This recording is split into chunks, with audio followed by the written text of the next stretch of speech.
मंगलम भगवान वीरो मंगलम गौतमो गणी मंगलम कुंद कुंदार्यो जैन धर्मोस्तु मंगलम सर्वमंगल मांगल्यम सर्वकल्याणकारकं प्रधानं सर्वधर्माणां जैनं जयतु शासनम् मोक्षमार्गस्य नेतारं भेत्तारं कर्मभूभृतां ज्ञातारं विश्वतत्त्वानां वन्दे तद्गुणलब्धये। पंच परमेष्ठी भगवान की जय। देवादिदेव वृषभनाथ भगवान की जय। श्रीमद पूज्यपाद स्वामी की जय। सर्वार्थ सिद्धि ग्रंथराज की जय। संत श्रोमणी आचार्य गुरु श्री विद्यासागर जी महामुनिराज की जय। पूज्य आचार्य भगवंत श्री समय सागर जी महाराज की जय। पूज्य निर्यापक श्रमण तीर्थ चक्रवर्ती मुनिपुंगव श्री सुधा सागर जी महाराज की जय। अढ़ाई द्वीपस्थ समस्त महामुनिराजों की जय। जय जिनेन्द्र भैया जी। हाँ भैया जी।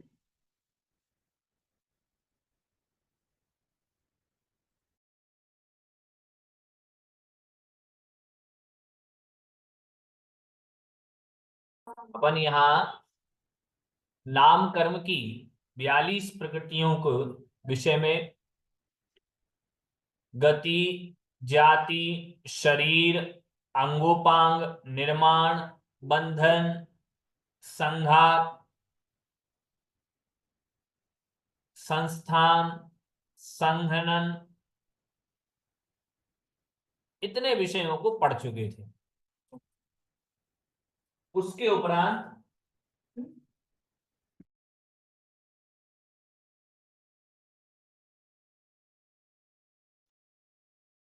कौन से अध्याय का चल रहा है भैया जी? जय जिनेन्द्र। कौन सा अध्याय? 8वें कौन अध्याय सा? का चल रहा है। पंचमें? 8वें, अष्टम अध्याय। ठीक है भैया जी। भैया जी संघ का समाधान बाद में करना, आप क्वेश्चन आंसर पहले आप पढ़ाई करवा देना। फिर वो बहुत टाइम पर वो चला जाता, सब लोग फिर क्वेश्चन आंसर में लग जाते। तो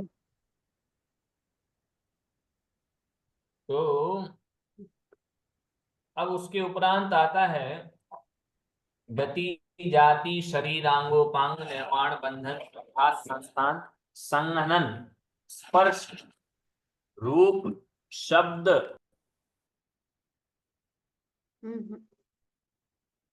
स्पर्श, रस, गंध, वर्ण।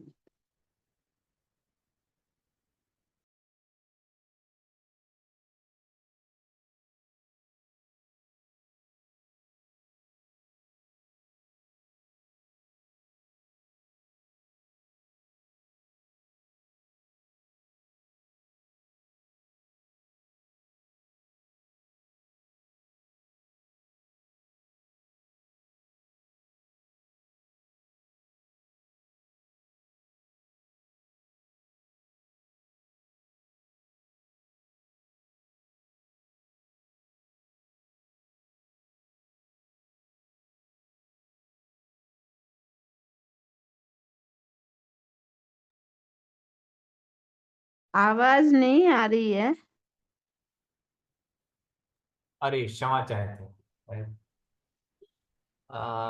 जिसके उदय से कहा यस्य उदयात स्पर्श प्रादुर्भाव, जिसके उदय से शरीर में स्पर्श का प्रादुर्भाव होता है, प्रकट होता है शरीर में, जिसके उदय से स्पर्श प्रकट होता है उसको हम स्पर्श नाम कर्म कहते हैं।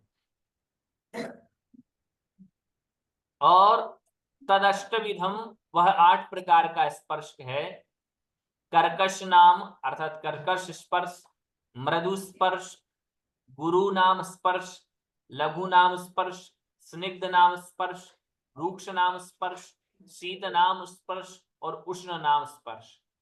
ये 8 प्रकार का स्पर्श होता है। कर्कश का आप अर्थ जानते ही होंगे। कर्कश अर्थात कहाँ, हाँ, कठोर, मृदु कोमल, गुरु भारी, लघु हल्का, स्निग्ध चिकना, रूक्ष रूखा, शीत ठंडा और उष्ण गर्म। ये स्पर्श की 8 प्रकृतियां हैं, मतलब इनसे संबंधित स्पर्श होता है। यन्निमित्तो रस विकल्प रस नाम, रस किसे कहते हैं? जिसके उदय से शरीर में रस प्रकट होता है उसे रस कहते हैं। और वह तत्पंचविधम, वह 5 प्रकार का है। तिक्त नाम अर्थात तीखा, कटुक नाम कड़वा, कषाय नाम कषायला अर्थात आंवले का जैसा स्वाद होता है वह, आम्ल नाम खट्टा और मधुर नाम मीठा। ये 5 रस हैं। उसके उपरांत गंध कहते हैं यद उदय प्रभवो गंधस्तद गंध नाम, जिसके उदय से शरीर में गंध उत्पन्न होती है उसका नाम गंध है। तद्विविधम, वह 2 प्रकार की, सुरभि गंध नाम और असुरभि गंध नाम। सुरभि और असुरभि। उसके बाद कहते हैं यद हेतु को वर्ण विभागस तद वर्ण नाम, जिसके हेतु से शरीर में कोई वर्ण विभाग, वर्ण का विभाग होता है, वर्ण प्रकट होता है, उसको हम वर्ण कहते हैं। तत्पंचविधम, वह 5 प्रकार का होता है। कृष्ण वर्ण नाम, नील वर्ण नाम, रक्त वर्ण नाम, आरिद्र वर्ण नाम और शुक्ल वर्ण नाम। इस प्रकार से 5 प्रकार का वर्ण होता है। काला, नीला, लाल, हरा और सफेद। भैया जी, जैसे ये वाले नाम याद नहीं आए तो जो याद है इनके विषय वो लिख सकते हैं? यही नाम तो है इनके, हिंदी में वही हाँ नाम। हाँ, ये हिंदी वो कर दिया, बाई चांस याद नहीं आए तो ये वो लिख सकते हैं क्या पुराण? हाँ, जो काला पीला नीला और लाल हाँ, नॉर्मल सफेद। भाषा वाले। भैया जी, हाँ कहीं हाँ पर हरे की जगह पीला भी है, हाँ, हरा नहीं ना नहीं होकर पीला है। नहीं नहीं नहीं नहीं, हारिद्र जो है वो पीला ही है। अच्छा, हल्दी के जैसा कलर। तो ओके हल्दी ओके भैया क्या? जी, ओके। हारिद्र यहाँ से हल्दी के जैसा कलर भी। फिर कहते हैं पूर्व शरीराकार विनाशो यस्य उदयात भवति ता आनुपूर्व्य नाम, मतलब पूर्व शरीर का आकार, पूर्व शरीर के आकार का विनाश, मतलब पूर्व के शरीर के आकार का विनाश जिसके उदय से होता है उसे हम आनुपूर्व कहते हैं। पूर्व शरीर के आकार का, सॉरी, अविनाशा, क्षम्यताम, क्षमा करें, तभी हमें गड़बड़ लग रहा था कि पहले के शरीर के आकार का अविनाश, विनाश जिसके उदय से नहीं होता है उसे हम आनुपूर्व कहते हैं। अर्थात पहले का जो हमारा शरीर था, जिस भी पर्याय के हम थे, उस शरीर का जैसा आकार था उसका नाश अभी नहीं हुआ है, तो जिस अवस्था तक उसका नाश नहीं हुआ है वह आनुपूर्व कहलाएगा। उस आनुपूर्व के उदय से ही पूर्व शरीर के आकार का विनाश नहीं होता। और वह 4 प्रकार का आनुपूर्व होता है। कौन कौन सा? नरक गति प्रायोग्यानुपूर्व नाम, त्रियज्ञति प्रायोग्यानुपूर्व नाम, मनुष्य गति प्रायोग्यानुपूर्व नाम और देवगति प्रायोग्यानुपूर्व नाम। अर्थात जिस समय, इसको ऐसा समझें, जिस समय मनुष्य या त्रियंच मर करके नरक गति की ओर जाता है तो मार्ग में उसकी आत्मा के प्रदेशों का आकार वैसा ही बना रहता है। कैसा? जैसा उसके पूर्व शरीर का आकार था वैसा। मतलब जिसको वह छोड़ करके अभी आया है उसका आकार वैसा ही बना रहेगा। यह, इसको अपन कहेंगे नरक गति प्रयोग ज्ञानुपूर्व। भैया जी समझ नहीं आया, कैसे आकार बना रहेगा? जैसे मान लीजिए ऐसा बना रहता है कि मनुष्य गति से, मनुष्य से आया है या त्रियंच कोई मरा और मर करके नरक आयु में आ रहा है, तो नरक गति में जब आ रहा है तो उस मार्ग में उसकी आत्मा के प्रदेशों का आकार वैसा ही बना रहेगा जैसा कि वह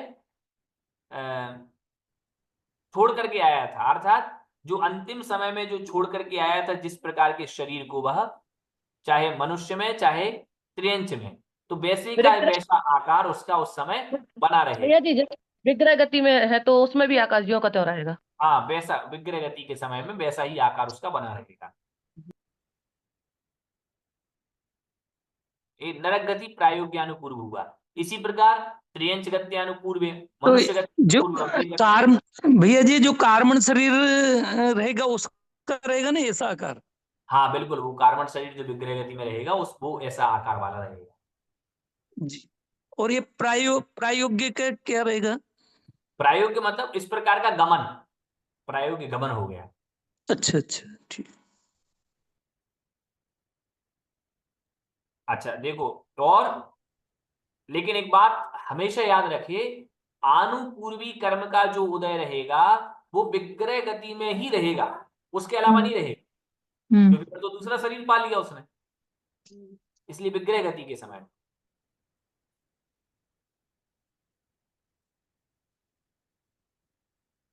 फिर कहते हैं, मनुष्य, हाँ बोलिए। भैया जी मनुष्य गत्यानुपूर्वी तो बोल सकते हैं प्रयोगानुपूर्वी की जगह। हाँ, मनुष्य जैसे गत्यानुपूर्वी बोलिए ना, क्या दिक्कत है? हाँ, तिरक गत्यानुपूर्वी, मनुष्य गत्यानुपूर्वी। हाँ, कोई आपत्ति नहीं। जी ठीक। यस्य उदयात् पिंडवत् गुरुत्वान् अधः पतति न च अर्कतूलवत् लघुत्वात् ऊर्ध्वं गच्छति तद अगुरु लघु नाम। कि जिसके, यस्य उदयात् जिसके उदय से, पिंडवत् अर्थात पिंड के समान ही, गुरुत्वात् भारी होने से, अधः पतति नीचे गिरता है, अर्थात जिसका उदय होने से शरीर ना तो पिंड के समान ही, गोले के समान ही, ना तो अधिक भारी होकर के नीचे की ओर गिरे और ना ही अर्कतूलवत, अर्क अर्थात रुई जो होती है एकदम पतली पतली रुई जो होती है हवा में उड़ जाती है, तो अर्कतूल के समान मतलब रुई की तरह अत्यंत हल्का होकर के, जो ना तो ऊर्ध्वम गच्छति अर्थात ऊपर की ओर चली जाए, तद अगुरु लघु नाम, उसको हम अगुरु लघु कहते हैं। अर्थात ना तो लोहे के पिंड की तरह वजनी होकर के नीचे गिरवे और ना ही अर्क तूल के समान, रुई के समान उड़ जावे। इस प्रकार का अगुरु लघु नाम कर्म का उदय होता है। कि अगुरु लघु के उदय होने से यह शरीर ना तो लोहे के गोले की तरह भारी होता है और ना ही रुई की तरह हल्का होता है।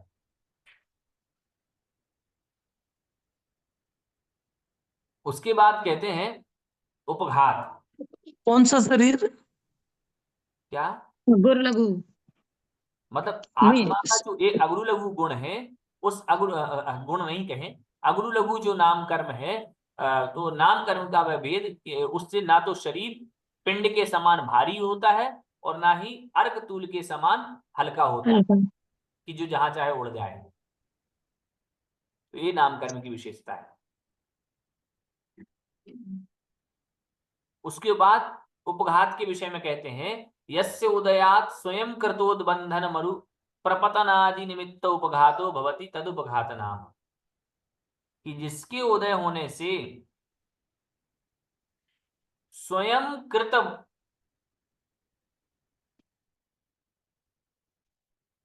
जिसके उदय होने से स्वयं कृत उद्बंधन मरु प्रपतनादि निमित्तम उपघातो, अर्थात जिसके उदय होने से जीव स्वयं कर लेता है क्या, अपना घात।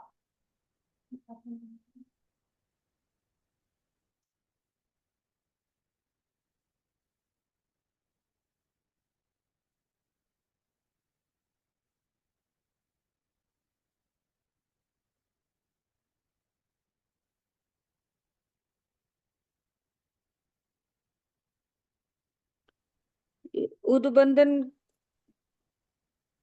भैया जी उद्बंधन का अर्थ क्या है?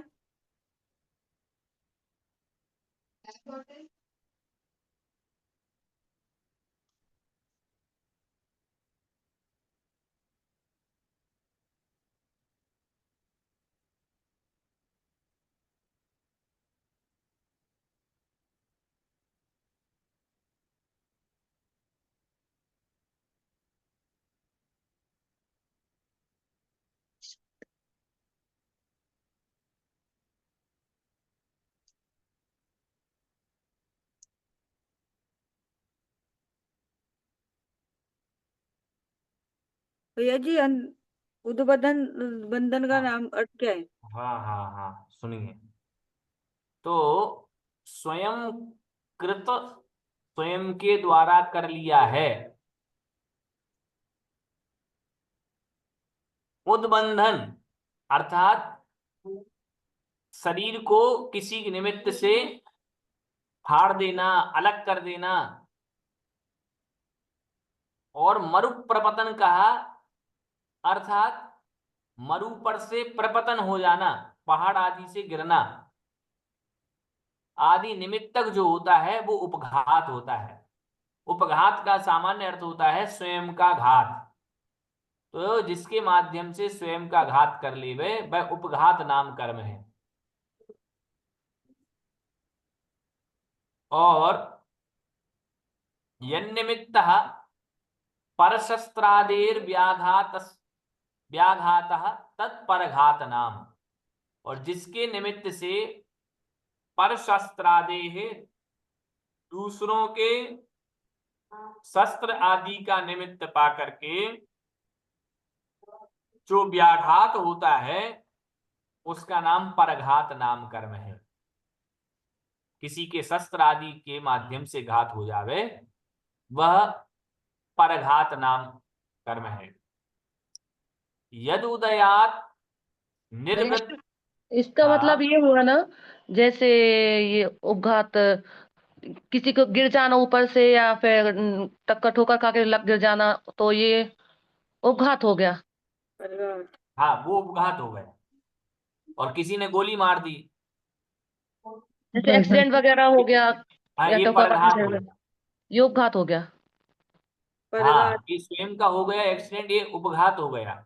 मान जी। लीजिए हम गाड़ी चलाते चलाते हमने कहीं हमसे एक्सीडेंट हमारा ही हो गया तो ये उपघात है। परघात दूसरों के द्वारा कुल्हाड़ी से मार दिया, शस्त्र आदि से अन्य शस्त्रों को ले लिया, उन शस्त्रों के माध्यम से मार दिया, ये परघात प्रकृति है।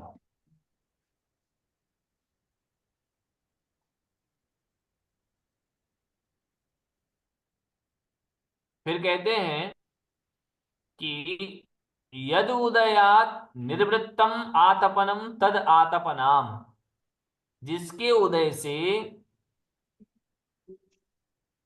निर्वृत्त अर्थात रचना शरीर, तो जिसके उदय से आतपनम निर्वृत्तम अर्थात आतपन वाला, आतप को प्रदान करने वाला जो शरीर हो वह आतप नाम कर्म है। अर्थात जिसके उदय से आतपकारी शरीर हो वह आतपन ये भैया जी एक बात समझ में आतप नहीं है, नाम जैसे कर्म। नाम कर्म का मतलब होता है शरीर की रचना, तो इसमें ये उपघात और अपघात का क्या सेंस रहा? क्या? नाम कर्म का मतलब होता है जैसे शरीर की रचना होती है, हाँ तो इससे उपघात और अपघात का यानी क्या मतलब रहा? जैसे एक्सीडेंट हुआ तो अरे ये तो मरण। अरे जिसके उदय से मतलब ऐसे उस शरीर का ही अपघात हो रहा है ना, शरीर का ही तो उपघात हो रहा है। तो ये अपन को तो नाम कैसे आता है, तो ये तो नामकरण के पहले उदय से आपको शरीर की रचना मिली थी, अब वो शरीर की रचना भी नष्ट हो जा रही है, तो शरीर के साथ ही ना काम हो रहा है वह। अच्छा, शरीर के निमित्त से लेना उपघात है ये। से हाँ ना उपघात यानी आत्माघात के भैया जी। क्या? तिर्यंच गति के हिसाब से औदारिक शरीर होता है ना, पशुओं के नख सींग वगैरह होते हैं जिससे दूसरों का घात हाँ होता हाँ होते हैं, जी है, जी। उसके हिसाब से पड़ता है। हम्म। तो और जिसके उदय से शरीर जो है वह, शरीर में आतप की प्राप्ति होती है, वह आतप नाम कर्म है, इससे ही शरीर में आतप आता है। तदादित्य वर्तते, और वह आतप कहाँ है? तो कहा आदित्य सूर्य बिंब में है। यन्निमित्तम उद्योतनम तद उद्योतनाम, और जिसके उदय से शरीर में उद्योत होता है उसका नाम उद्योत नाम कर्म है। वह उद्योत कहाँ दिखाई देता है? तो कहा तच्चंद्र खद्योत आदिशु वर्तते, और वह उद्योत चंद्र में, और खद्योत मतलब जुगनू, तो चंद्रमा में और जुगनुओं में वह उद्योत दिखाई देता है। भैया जी, उद्योत मतलब शीतलता, हाँ शीतलता, ठंडक। बरोबर। हाँ, और आतप है। आतप गर्माहट से संबंधित है। उष्णता। यद हेतु उच्छ्वास तदुच्छ्वास नाम। उच्छ्वास क्या है? तो कहते हैं जिसके उदय से उच्छ्वास हो तो उच्छ्वास नाम कर्म है। उसके बाद आया था विहायो गति। विहाय शब्द का अर्थ क्या है? तो कहते हैं आकाशम, आकाश। विहाय शब्द का अर्थ है आकाश। तत्र गति निर्वर्तकम तद विहायो गति नाम। तो विहाय मतलब आकाश, और विहायो गति मतलब विहाय में गति, आकाश में गति। तो आकाश में गमन जिस कर्म के उदय से होता है उसका नाम है विहायो गति नाम। इसके तद्विविधम, उसके दो भेद हैं, प्रशस्त अप्रशस्त भेदात। एक तो प्रशस्त विहायो गति और एक अप्रशस्त विहायो गति।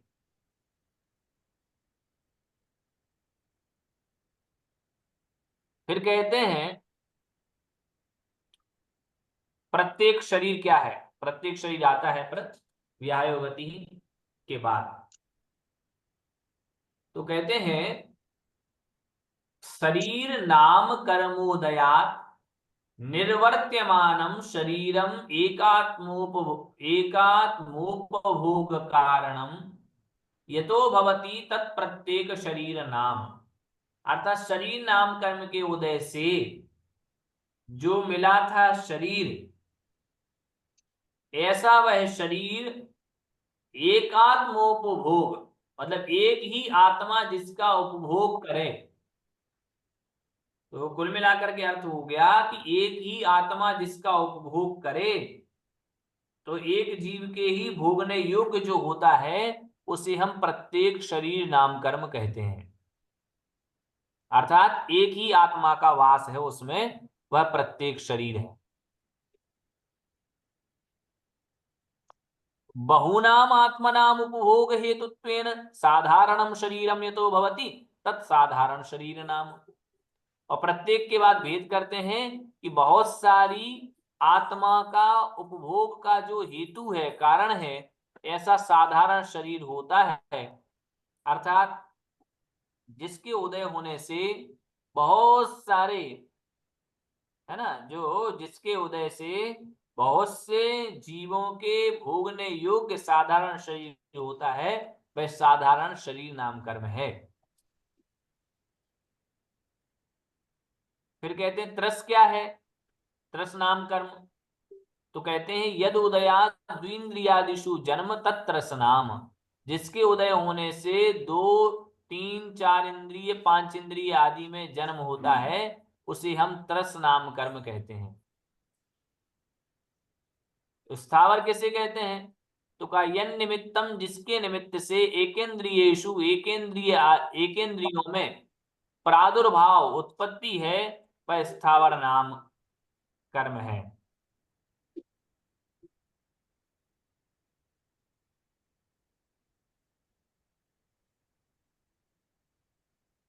फिर कहते हैं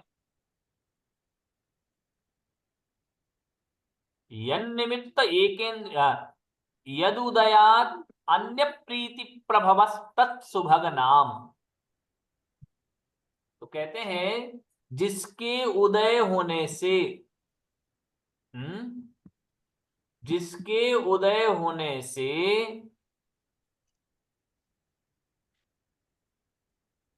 जन प्रीति कर अवस्था, अन्य प्रीति प्रभव, जो अन्य को प्रीति का कारण होता है, अन्य को जो अच्छा लगता है, जिसके उदय से दूसरे जीव अपने से प्रीति करवें, मतलब अपने से, अपनी आत्मा से, तो जिसके उदय से अन्य लोग हमसे प्रीति करवें, प्रीति का कारण जो बने उसको हम कहते हैं सुभग नाम कर्म। अर्थात जिसके उदय से दूसरे जीव अपने से प्रीति करें उसका नाम है सुभग नाम कर्म। और यद उदयाद रूपादि गुणोपेतो अपि अप्रीति करस तत् दुर्भग नाम। दुर्भग नाम कर्म किसे कहते हैं? तो कह रहे हैं जिसके उदय से, क्या कह रहे हैं, रूपादि गुणोपेता अपि, रूप आदि, रूप आदि दूसरे व्यक्ति अपन से अप्रीति कर रहा, अपन के प्रति प्रीति ना करवें अथवा घृणा का भाव रखें, इसी का नाम है दुर्भग। हम लगते तो बहुत अच्छे हैं लेकिन हमसे कोई व्यक्ति प्रीति नहीं कर रहा है, इसका तात्पर्य है कि हमारे दुर्भग नाम कर्म का उदय है। कोई अच्छा लग रहा है, कोई अच्छा भी नहीं लग रहा ज्यादा लेकिन फिर भी उसके प्रति प्रीति है, तो उसके सुभग नाम कर्म का उदय है।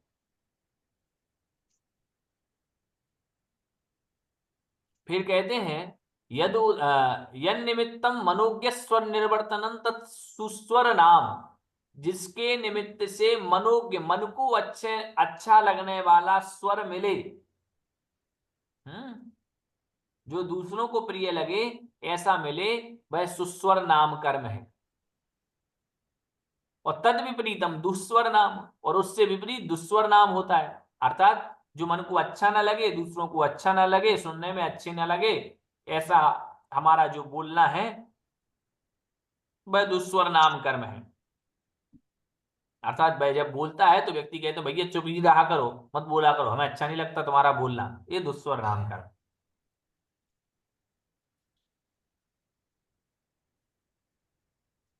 फिर कहते हैं यद उदयात, हाँ कुछ बोल रहे कोई, यद उदयात रमणीयत्वम तत्शुभ नाम, तत्शुभ नाम। यद उदयात, जिसके उदय से रमणीयत्वम, शरीर के अवयव जिसके उदय से सुंदर प्राप्त होते हैं उसको कहते हैं अपन शुभ नाम कर्म।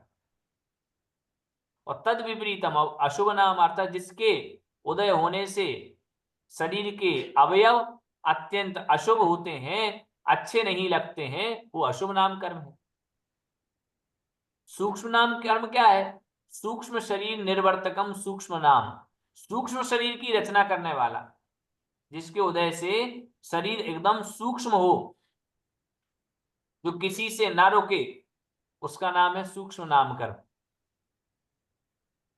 अन्य बाधा कर शरीर कारणम बाधर नाम, अन्यों को जो बाधा उत्पन्न करे ऐसा शरीर, ऐसे किसी के उदय बादर नाम। हाँ, यदुदयात आहार आदि पर्याप्ति निर्वृत्ति तत्पर्याप्तिर नाम। और जिसके उदय होने से आहार आदि पर्याप्तियों की क्या हो जाए, निर्वृत्ति, पूरी रचना हो जाए। तो जिसके उदय से आहार आदि पर्याप्तियों की पूर्ण रूप से निवृत्ति हो जाए, रचना हो जाए, उसको हम पर्याप्ति कहते हैं।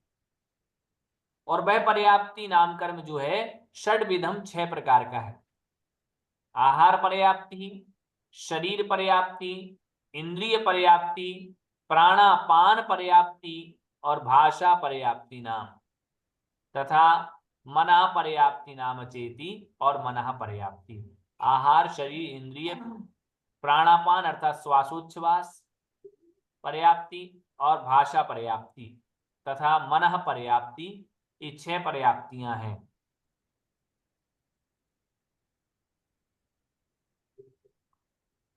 अर्थात ये 6 पर्याप्तियों में जो पहली आहार पर्याप्ति है, उस आहार पर्याप्ति का अर्थ आहार वर्गणाओं से संबंध, नौकर्म वर्गणाओं से संबंधित है कि शरीर के योग्य नौकर्म वर्गणाओं का जो ग्रहण करना है वो ग्रहण करके करना आहार पर्याप्ति। और उस आहार पर्याप्ति को खल भाग और रस भाग रूप परिणामाने की शक्ति शरीर पर्याप्ति,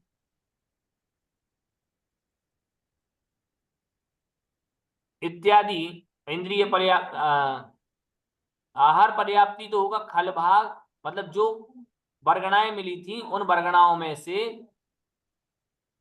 खल भाग और रस भाग रूप परिणामाने की शक्ति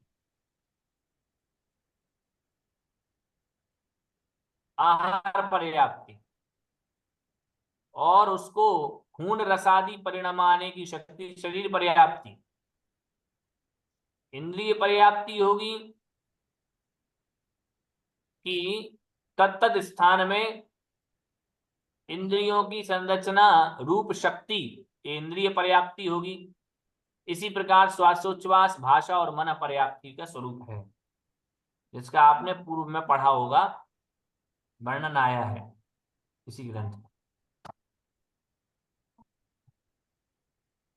अपर्याप्ति क्या है?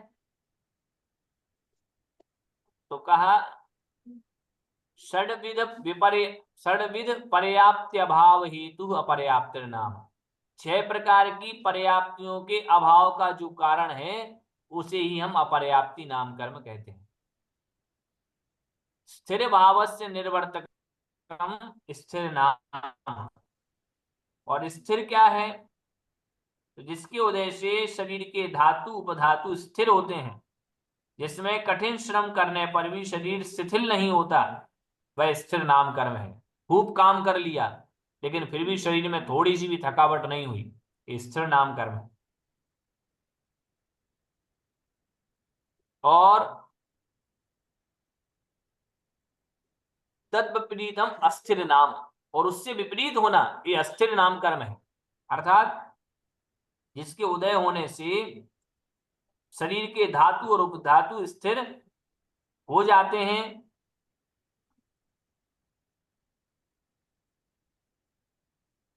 सॉरी क्षम्यता, जिसके उदय से धातु और उपधातु स्थिर नहीं होते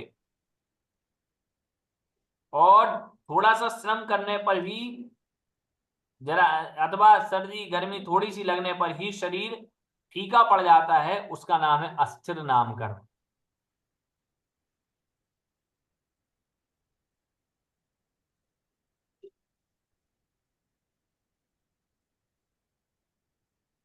फिर कहते हैं अनादेय क्या है? तो देखिए, प्रभोपेत शरीर कारणम आदेय नाम।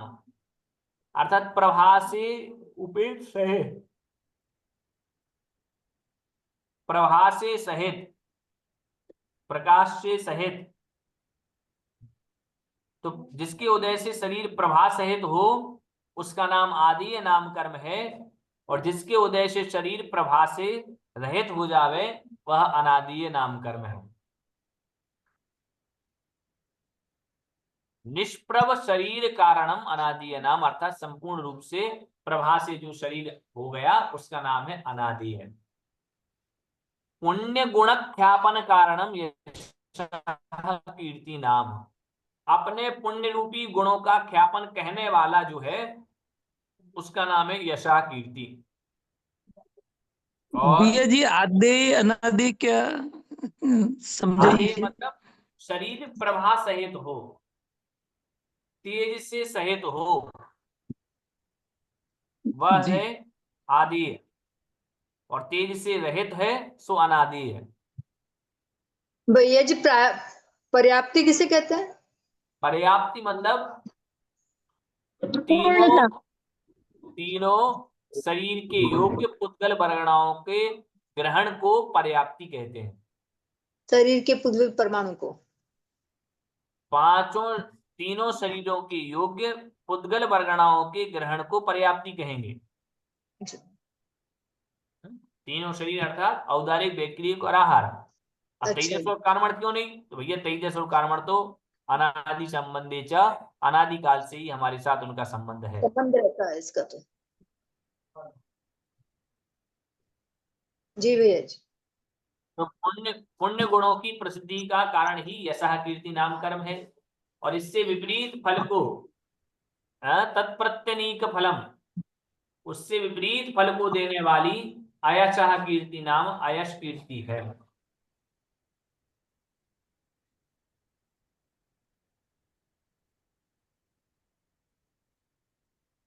और आरहंत कारणम तीर्थकरत्व नाम, अरहंत भगवान बनने का जो कारण है उसका नाम है तीर्थकरत्व प्रकृति।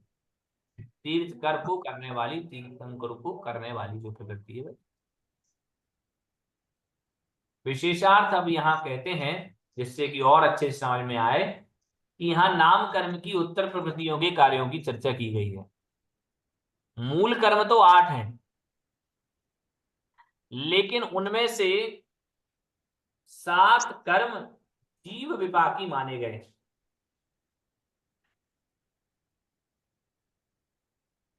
जो 7 कर्म हैं उनको हमने गो आगम में जीव विपाकी माना है। भैया जी जीव विपाकी और पुद्गल विपाकी को थोड़ा अच्छी तरह से समझा दीजिए। जी जी जी, एक मिनट।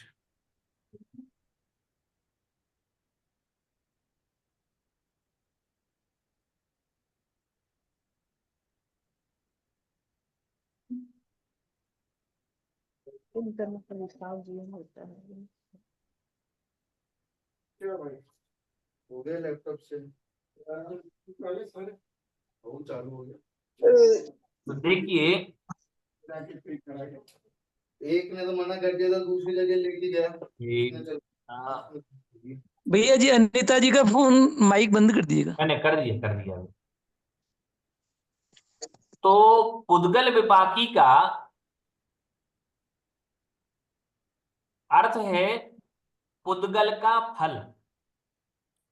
तो पुद्गल का फल मतलब पुद्गल विपाकी जो प्रकृतियां रहती हैं, उन प्रकृतियों का पूर्ण रूप से फल शरीर को भोगना पड़ता है। मतलब पहले तो पुद्गल विपाकी का फल शरीर को मिलेगा और जीव इसका बाद में भोग करेगा, जबकि जीव विपाकी का फल पहले जीव को ही मिलेगा। उदाहरण तो से समझा सकते, क्या? कुछ उदाहरण से समझा सकते हैं? हाँ हाँ,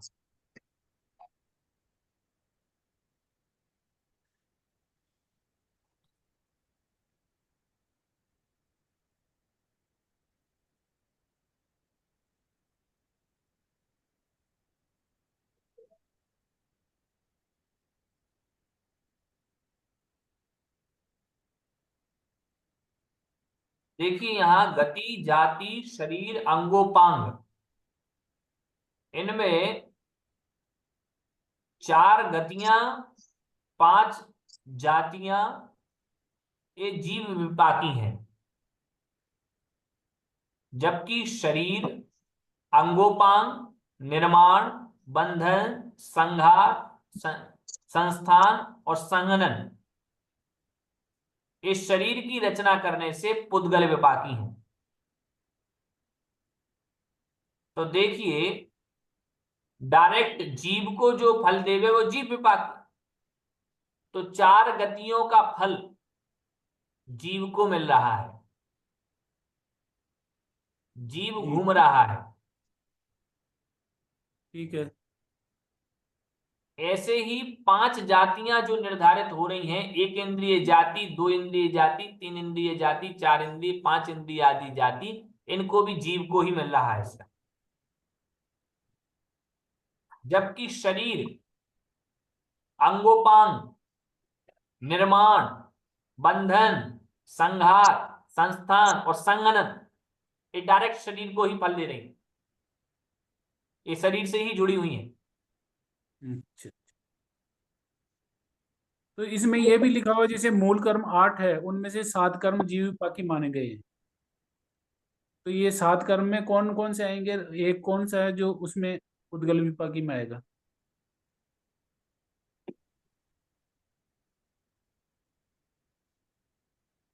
नाम कर्म को ही छोड़ना पड़ेगा, बाकी तो सब जीव पे ही तो असर डालते हैं। तो भैया जी लिखा, बताइए। डायरेक्ट तो लिखा है नाम कर्म जीव विपाकी है और पुद्गल यहाँ विपाकी क्या है। लिखा है? सॉरी, दोनों, ये तो तीनों। हाँ हाँ, देखो नाम कर्म को इन्होंने जीव विपाकी और पुद्गल विपाकी दोनों में लिया है। दोनों ही है। बाकी सारे जो है वो 7 कर्म जीव विपाकी। ठीक है, लिखो। ठीक है भैया। तो क्षेत्र विपाकी भी आ जाएगा भैया जी नाम कर्म में, तो जो वो देखिए, गति से आते हैं। बिल्कुल क्षेत्र आनुपूर्वी जो होगा वो क्षेत्र विपाकी में आएगा। क्षेत्र विपाकी हो जाएगा वो। और एक भव विपाकी। हाँ, भव्य का भी। तो वो क्षेत्र विपाकी है। भैया जी विपाक शब्द का शाब्दिक अर्थ क्या निकालेंगे? विपाक विपाक मतलब फल। फल। ओके। विपाकोनुभवः सूत्र है। देखो पूरा पढ़ लो एक बार तो बहुत ज्यादा कुछ समझ में आएगा इसमें से, कि यहाँ नाम कर्म की उत्तर प्रकृतियों के कार्यों की चर्चा की गई है। मूल कर्म 8 हैं, उनमें से 7 कर्म जीव विपाकी माने गए हैं जो कि डायरेक्ट जीव को फल देने वाले हैं, और नाम कर्म जीव विपाकी और पुद्गल विपाकी दोनों ही प्रकार का है। जिन कर्मों का विपाक जीव में होता है वे जीव विपाकी हैं, और जिनका विपाक पुद्गल में होता है वे पुद्गल विपाकी। यह इनका शब्दार्थ।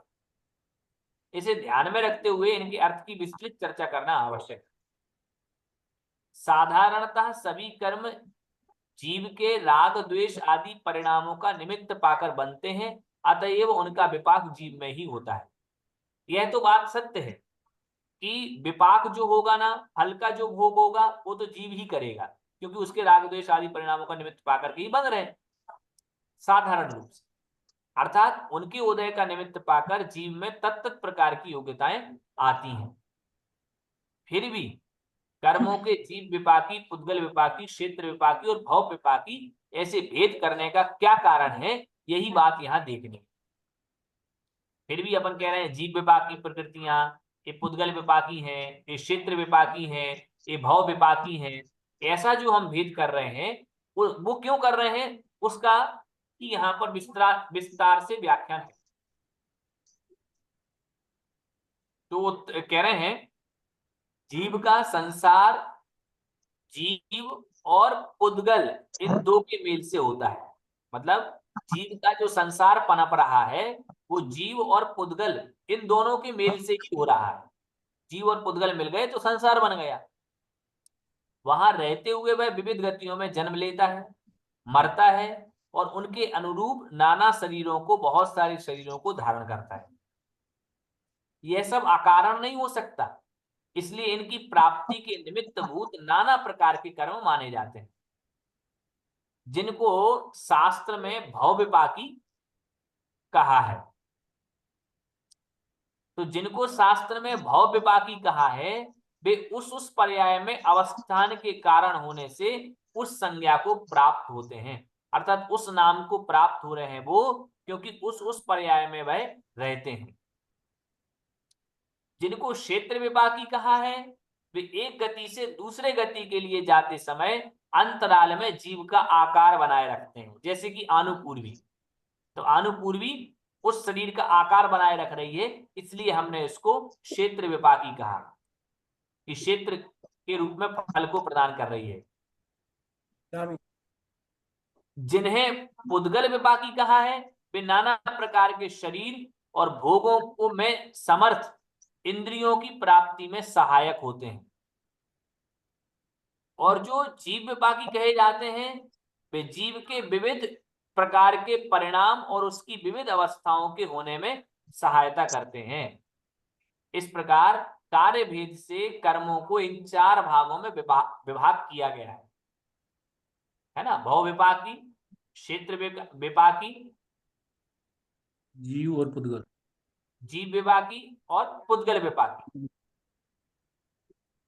भैया जी भव विपाकी को एक बार और बता दीजिए। भव विपाकी भव विपाकी जी। तो देखिए, भव विपाकी है तत्तद भाव में वह फल को प्रदान करने वाले हैं। उस भाव में वह उस फल को प्रदान करने वाले हैं, इसलिए वह भव विपाकी बन जाते हैं कि भाव के अनुसार ही वह विपाक को प्रदान करेंगे।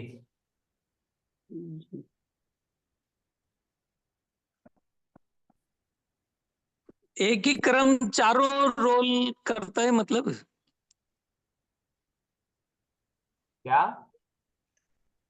जैसे भव विपाकी भी होता है, वह जीव विपाकी भी होता है, पुद्गल विपाकी भी होता है, क्षेत्र विपाकी भी होता है। कौन होता है? नाम कर्म से अभिप्राय है आपका? है नाम कर्म से अभिप्राय है? नाम हाँ, कर्म नाम चारों कर्म से प्रकार तो है, पर जो भी कर्म उदय में आएगा वो चारों ही, मतलब जैसे चारों विपाक बनेंगे उसमें। किसमें? कोई भी कर्म नहीं। उदय में आएगा, वो फल देने की स्थिति में आएगा, तो जीव विपाकी भी होगा, पुद्गल विपाकी भी होगा, क्षेत्र और भव विपाकी चारों होगा क्या? नहीं नहीं, देखिए, ये तो केवल फल देने के आधार से हमने अलग अलग भेद किए हैं। यद्यपि फल तो सारा का सारा जीव को ही भोगना है, इसमें कोई संशय की बात नहीं है, लेकिन फिर भी विशेष रूप की अपेक्षा से जब हम विशेषता से कथन करते हैं तब ये भेद बन जाते हैं। अब इनमें ये देखिए कि 4 आयु ही भव विपाकी रहेंगी, मतलब भव विपाकी में हम 4 आयुओं को बांटेंगे। गति। तो वो गति संबंधित हो जाएंगे। बाकी ये 4 प्रत्येक कर्म में 4 जो आप कह रहे हैं ना कि प्रत्येक कर्म में विपाक से संबंधित चारों को प्रत्येक में नहीं बांटेंगे। मतलब 7 कर्मों की जो प्रकृतियां हैं वो तो जीव विपाकी में ही घटित होंगी। बाकी जो प्रकृतियां बची हुई हैं उनको आप बंटवारा कर सकते हैं। बाकी एक नाम कर्म ही रहा भैया जी, बाकी में तो। हाँ, नाम कर्म का तो 2 जगह हो गया। नाम कर्म का मतलब नाम कर्म का 2 जगह बांट लीजिए। बाकी तो सब एक। जीव पुद्गल। वेद इसका सवाल कैसे बनेगा? तो वो थोड़ा उत्तर देने में मालूम। क्षेत्र विपाकी में भी तो आ रहा है वो अनुपूर्वी, और ये नाम कर्म में चारों ही आ रही भैया जी। देखो, 62 नाम कर्म की 62 प्रकृतियां पुद्गल विपाकी हैं। अच्छा, जो नाम कर्म की 93 प्रकृतियां ली हैं उनमें से कुछ पुद्गल विपाकी हैं और कुछ जीव विपाकी हैं। अरे तो देखिए, हम बता रहे ना 62 में से सॉरी, नाम कर्म की 62 प्रकृतियां पुद्गल विपाकी, 4 भव विपाकी, अनुपूर्वी जो होंगे 4 वो क्षेत्र विपाकी, और 4 आयु जो है वो भव विपाकी। भैया एग्जाम में इतना डीपली पूछते हैं? नहीं, इतना नहीं पूछते हैं। समझ में तो आना चाहिए अपने को, पूछने पास होने के लिए थोड़ी समझना जरूरी है। भैया जी ज्ञान को प्रश्न उत्तर भी तो अपने को बनाए उसके हैं। नहीं, तो क्या समझना तो बताएंगे? जरूरी, बट इतना डीपली पूछते तो फिर अपन उसको वैसा प्रिपेयर करेंगे ना। स्वाध्याय का उद्देश्य, ये पाठ्यक्रम का उद्देश्य हम सभी स्वाध्याय करें, यह है मूल उद्देश्य। भैया जी इनके प्रश्न उत्तर भी बनेंगे? हाँ, बनेंगे। फिर ये आप बताओ कि जब क्या आप बनेंगे? बताओ जी, क्या बनेंगे? प्रश्न में पूछेंगे भव विभाग की प्रकृतियां कितनी है तो 4, क्षेत्र विभाग की कितनी है तो 4, और क्या पूछे? चलिए बाकी का अपन कल इसको और पढ़ेंगे और विस्तृत चर्चा करेंगे। जी। समाधि प्रणाम शुद्धि भैया जी सत्वलब्धि शिव शोक सिद्ध चिंतामणिं चिंतितमस्तु दाने त्वमध्यमानस्ममास्तु देव।